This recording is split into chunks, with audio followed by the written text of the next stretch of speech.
Okay, so this video is for step 3. We've already showed you instructions on how to create a custom export. You've ran a search of your data and you've exported that data to an Excel CSV file. So what I'm going to go over here is how to go through your data and make sure that it is ready to upload to the Virtual Valuation Assistant program. And what we need to do is go through that data and make sure that we don't have any blank cells. We're going to make sure all the numbers make sense, that they're in the correct unit of measurements, and just prepare it to upload it to the VVA program so that it can read it. So I've already gone through this data for the sake of time and looked up some of the answers to some of the holes that need to be filled in here. We've changed all these street names to just kind of random county road addresses, so we keep all the data here private. And I have gone through scanning here. All the sales prices are correct. This square footage column here is the total square footage of the above grade plus the basement.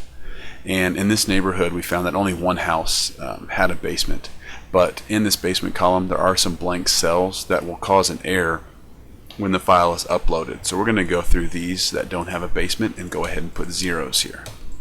And I had already gone through MLS, kind of flipped through them just to confirm that those did in fact not have a basement.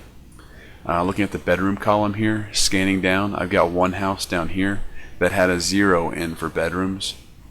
And when looking that up on the MLS, I saw in the write-up that that was actually supposed to be a 3. So we're going to change that, and now our bedroom column is complete.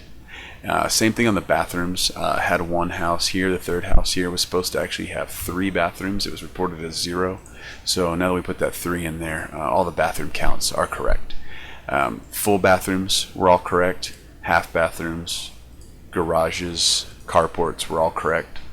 All of the homes in this particular neighborhood are on approximately 1-acre lots, and these are all right around 1. So these were all correctly reported as well.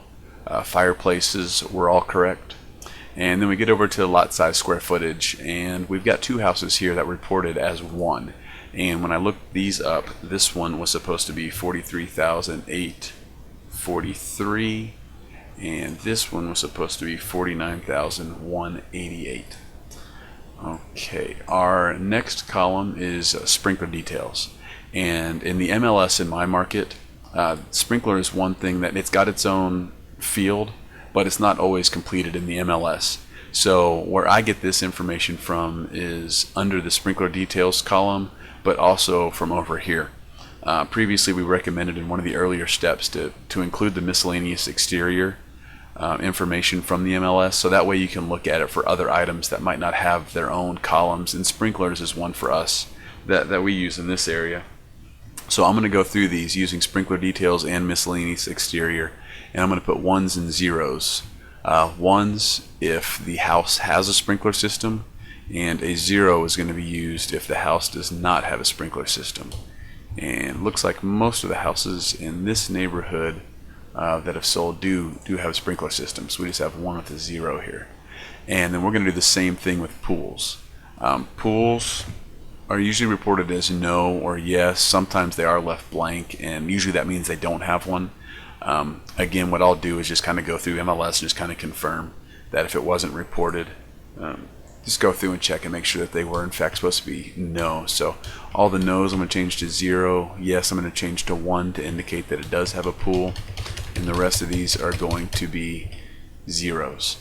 For now, I'm going to go ahead and leave this miscellaneous exterior column in here. I'm going to show you in the next video that we're going to go ahead and use that as well, because it does report some workshops through here. Like this one here has a workshop reported. This one has a workshop reported.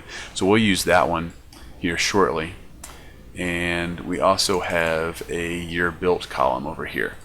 And I'm going to go ahead and show you, on my MLS there was no option to have just the age brought over, and age is one of the predictors that I wanted to include in my data set.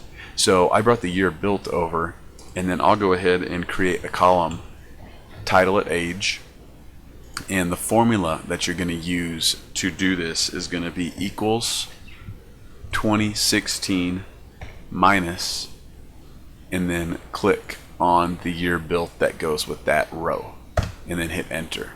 So that one figured that out. We use 2016 because this is the year 2016.